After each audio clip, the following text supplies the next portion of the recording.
Good evening. We begin tonight with new information on an incident at one of the schools in Newtown. Tribal leadership says a student at Newtown Middle School was injured in a stabbing at the school yesterday. In a release from the MHA Nation, the tribe says police were dispatched around 8:30 a.m. for a report of a stabbing at the school. Investigators say they learned a student was assaulted with a knife in an altercation. The victim was treated in Newtown and later taken to Minot for non-life-threatening injuries. The juvenile suspect was located and taken into custody without incident.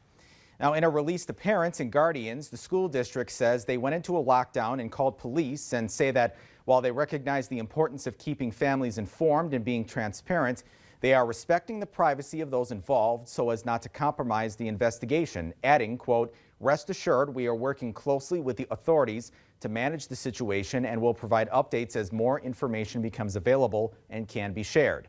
They go on to say, "The safety of our students and staff is our utmost priority, and we are committed to maintaining a secure learning environment for all." Now, the family of the child injured tells your news leader they've been released from the hospital and are recovering at home, and that they narrowly missed more serious injuries.